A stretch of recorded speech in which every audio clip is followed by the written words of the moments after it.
Coming down to the wire here, the last couple turns of victory in the Pacific. The Japanese, although the U.S. may be attempting to get some kind of massive victory, the Japanese are playing to try to get a win at this point. They're not playing to try to limit the American win. So I'm spreading out and grabbing the Marianas, trying to get that back, seeing how much of the territory I can hold. That's not going to work well for the Japanese. They'd have a much easier time trying to defend just one area. But I can't see playing for not so bad a loss, even though I can see playing for a more extreme win. And with the Japanese committed to defending everything, the Americans are committed to taking everything away. And it really is an attempt to take every last space away. Even the Japanese home area. There's a couple of carriers here. Well, I sent 3 heavies, and over here, the Marianas, that may actually be one of the closer battles, but I got a couple of damaged carriers I threw into the battle there, rather than keep them back and repair them. I am trying to repair the badly damaged carrier here, and this battleship that I probably could have sent out as well, but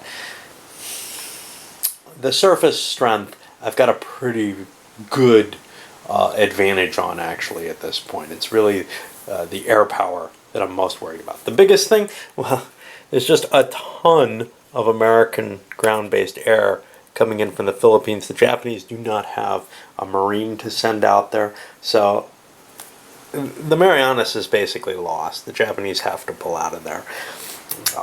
I may have sent too much U.S. strength in there, given the pile of airplane ground-based air that I sent in there. I didn't realize how much when I sent so many carriers into. That mistake might catch up to me because I don't have that much overage in some of these other areas I could have hit. I don't think I could have gotten too much over here, although maybe some. Battles up here were mostly uninteresting. You see, this one's going to be uncontrolled. The Japanese managed to knock out, or knock back, the cruiser, not knock it out. But the battle for the Central Pacific was very interesting. There were 2 American carriers here. The Americans wanted to sneak in and do a landing under cover of night. They had the surface superiority, but the Japanese got a day strike on them. The Americans tried to hide. The Japanese managed to hit and destroy the Marines there. And then, one after another, drive one of the carriers back to Pearl and sink another one. And the surface fleet can't react to the bombers on Midway, so they fled. That's giving the Central Pacific over to the Japanese, so that's going to be one point of control for the Japanese, at least. And at the end of it all, Central Pacific is all the Japanese are holding. Everything else except the Aleutians is going to the Americans. And the score after turn 8 is exactly at 0, which means the Japanese would have to take quite a bit. The Americans made 15 points this turn. They would have to take quite a bit back to break even here.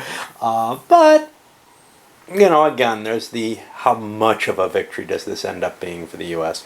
At this point, it's pretty scary. It looks like the islands are going to fall. It looks like the Central Pacific, well, I'm going to need Marines to take Midway. And that's their only real use at this point in the game, except perhaps Attu as well. But I don't think I can reach there with any Marines I'm going to have. So, Midway is my only real aim at this point for that. Alright.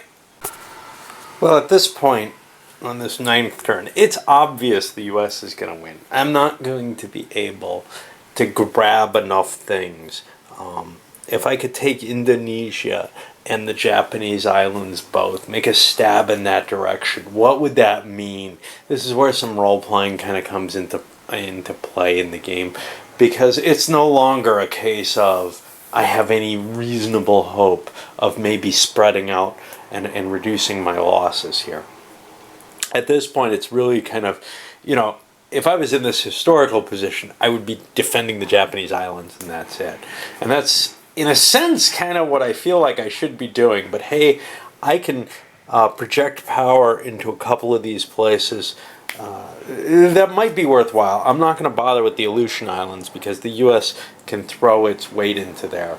but I can at least hold on to the Japanese islands in the Central Pacific. I mean, I can't, but I can at least attempt that. Anything more than that, I'm giving the U.S. air power the right to shoot up my ships, and I think that's the limit, basically.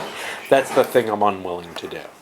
And as you can see, nearly everything's committed over to the Japanese islands. A little bit of in the Central Pacific, basically, because that's where the Marines can play. A big battle over Midway, I guess. And the U.S. isn't losing anything this turn, that's for certain. The only question is, can the Japanese hold anything? We'll see. It's unlikely, though.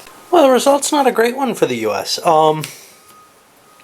They won over here in the Central Pacific, and they'll be capturing that.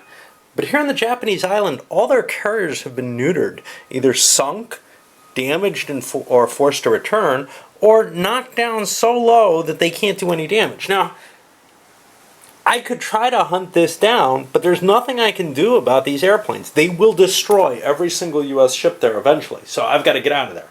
And that's one of the things. Air power trumps the surface power very easily. So, the U.S. is pulling itself out. I can't even prevent the Japanese from holding control because I can't knock these suckers down. I can't invade Japan. There's no rules for that. So, that's where we're going to be. I'll see. Our U.S. doesn't have any ships in the Indian Ocean, but everywhere else they've gotten control. The only thing they're not getting is here, and Japan's getting 4 points for that, which is probably about the best Japan could do. They held out until January 45. That's not bad. All right, we'll score this and see what the final is, but I think we can guess. So it ends up 10 points in favor of the Allies. And the thing you learn here is, you know, hey, I took Pearl Harbor. I could have probably pushed a little harder and taken even more. But there's the cost to what you take in this game as the Japanese. The Japanese, I find harder to play because they must have restraint. The U.S., they can grab whatever they can afford to grab throughout the entire game. But with the Japanese, grabbing what you can afford to may be more than you can afford because you have to save for later. Now, it's possible, of course, that the U.S. could get really hammered early on. But overall, you know, they felt like they got hit pretty hard in this game. And really, it's where the Japanese player chooses to stop. How they balance their losses to how many points that they score. They made too many points. They made that 29 points and then went over it and took losses in doing so. That's a bad thing. I've seen games where they haven't even made the 29, where they break at 28 or 27 and are able to have enough ships that they can hold out and make it just a little bit further in these painful couple turns, the turns 6 and 7, where the Allies are really getting a lot of force, and hold just a little bit more in extra space, and that's enough to maybe get them to break even. But clearly, to me, the Japanese are the harder player to play here. In terms of the expansions, we saw the effects of all the optional rules that are in this game that come published with it when I can remember them. And yeah, they're all little ones. The biggest one is the task forces. The extra turn is kind of big too. There's no question there. I'm used to that being able to allow the Japanese to run the score up. That was the option that came in the general. It seemed to allow that, along with some other factors, changing the points of these. See, I got some written in scores, like the Bay of Bengal is only worth 1. I think Indonesia was worth 4 in that. But I think the Japanese islands are only worth 3, but the Japanese are allowed to run the score up for the overall game. It may have also had rules where if you lost the Japanese islands, you lost the game, period.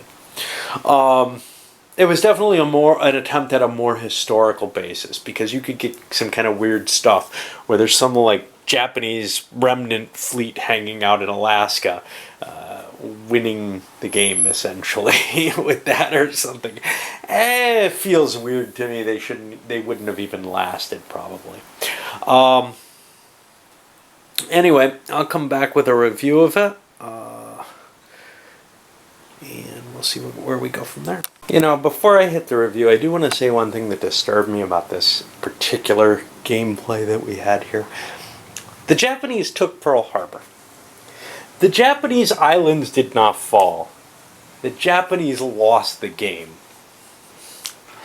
That doesn't feel right to me somehow. It just really doesn't. It's like,